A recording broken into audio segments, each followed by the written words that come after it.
દુનિયાનું શક્તિશાળી શાક એટલે કે કંટોલાનું શાક બનાવીશું મારી રીતે.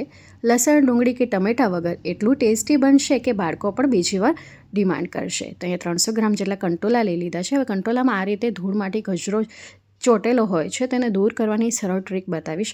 સાથે અહીં કંટોલાની પસંદગી કરતી વખતે આવી રીતે હાથોથી દબાવવાનું અને આવી રીતે થોડાક આછા રંગના હોય એવી પસંદગી કરવાની.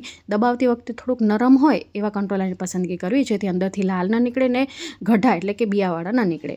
હવે સાફ કરવા માટે એકદમ ગરમ પાણી નાખવાનું ને 30 સેકન્ડ સુધી આપણે રહેવા દેશું એટલે ધૂળ માટી કચરો છે ને સોફ્ટ થઈ જાય છે. આ પાણીને હવે કાઢી નાખશું અને બીજા ઠંડા પાણીથી આપણે ધોઈ નાખશું.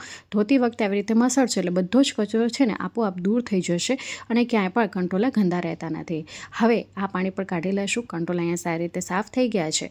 કટ કરતી વખતે તમે અહીંયા રાઉન્ડ શેપમાં પણ કરી શકો છો ને ચિપ્સ પણ બનાવી શકો છો. તો હું આજે ચિપ્સ બનાવીશ તો ઉપરનો સહેજ ડીટીનો ભાગ કટ કરી લઈશું. તમે જોઈ શકો છો એકદમ કૂણા કંટોલા આપણા નીકળ્યા છે. તો કંટોલાની પસંદગી કરતે આ બાબતનું ધ્યાન રાખશો તો બધા કંટોલા તમારા કૂણા જ નીકળશે. તો આવી રીતે મેં અહીંયા બધી ચિપ્સ કટ કરી લીધી છે. તમે જોઈ શકો છો એક એક કંટોલો આપણું કૂણું નીકળ્યું છે. વધારે બિયા અને લાલ હોય તો એ ખાતી વખતે સારા નથી લાગતા અને બિયા દાંતમાં ભરાય છે. તો આવી રીતે બધી ચિપ્સ આપણે કટ કરી લીધી છે. હવે વઘાર માટે જાડા તળિયાવાળું વાસણ મૂકી દઈશું જેની અંદર 3 ટેબલસ્પૂન જેટલું મેં મગફળીનું તેલ લીધું છે. તેલ આપણું અહીં ગરમ થઈ ગયું છે. તો હવે આની અંદર 1/2 ટીસ્પૂન જેટલી હિંગ નાખીશું. 1 ટીસ્પૂન જેટલી રાઈ, 1/2 ટીસ્પૂન જેટલું જીરું નાખીશું. થોડુંક ચટકવા દઈશું. ત્યારબાદ મીઠા લીમડાના પાન નાખીશું. અહીં મેં એકદમ તીખા લીલા મરચાં આવે છે એ 2 નંગ જેટલા લીધા છે. તીખાશનું પ્રમાણ તમે તમારા સ્વાદ અકોર્ડિંગ ઉપર નીચે કરી શકો છો. ત્યારબાદ આની અંદર સમારેલા કંટોલા નાખી દઈશું. સાથે મિક્સ કરી લઈશું. હવે બેઝિક મસાલામાં અત્યારે આપણે સૌપ્રથમ મીઠું નાખીશું કંટોલાના ભાગનું અને 1/2 ટીસ્પૂન જેટલી હળદર આ સમયે નાખીશું એટલે કંટોલાનો જે લીલોછમ કલર છે ને જળવાઈ રહે છે અને સારું પણ લાગે છે. સાથે મિક્સ કરી લઈશું. અહીં હળદર છે ને હવે સારી રીતે બધામાં કંટોલામાં કોટ થઈ ગઈ છે. હવે ગેસની ફ્લેમને એકદમ સ્લો જ રાખીશું. ઉપર આવી રીતે એક પ્લેટ મૂકીશું ને એના અંદર પાણી નાખીશું.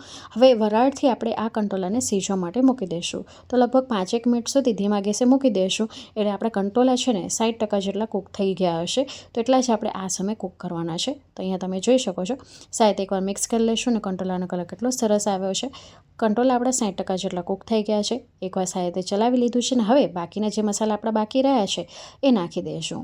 તીખાશ માટે લીલા મરચાં વાપરતા એટલે કલર માટે હું 1 ટીસ્પૂન જેટલું કશ્મીર લાલ મરચું પાવડર વાપરી રહી છું. ખટાશ માટે આમચૂર પાવડરનો ઉપયોગ કર્યો છે 1/2 ટીસ્પૂન જેટલું. ત્યારબાદ આની અંદર ઝીણી સમારેલી કોથમીર નાખીશું. 1/4 ટીસ્પૂન જેટલો આપણે ગરમ મસાલો નાખીશું અને ગળપણ માટે મેં અહીંયા ગોળનો ઉપયોગ કર્યો છે. તમે ખાંડ પણ નાખી શકો છો અને બંને ન ખાતા હો તો સ્કીપ પણ કરી શકો છો.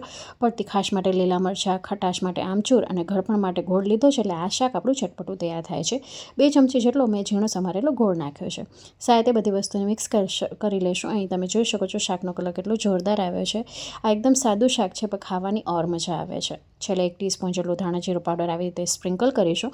ઉપર ફરી પાછી પ્લેટ મૂકી દઈશું અને ફરી પાછું 5 મિનિટ માટે રહેવા દઈશું. એટલે 10 મિનિટમાં આપણું આ ચટપટું સાદું પણ એટલું ભાવે એવું ટેસ્ટી શાક આપણું તૈયાર થાય છે.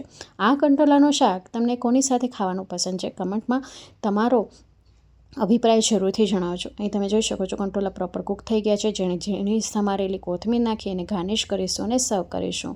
આ શાક મને રોટલી સાથે ખાવાનું, ભાત સાથે ચોળીને ખાવાનું ખૂબ જ પસંદ છે. તો તૈયાર છે આપણું બિલકુલ પણ કડવું ન લાગે અને બાળકો પણ બીજી વાર ડિમાન્ડ કરશે ને એવું ટેસ્ટી કંટોલાનું શાક. એકવાર જો આ રીતે ક્યારે પણ ન બનાવ્યું હોય ને તો તમે ચોક્કસથી બનાવજો.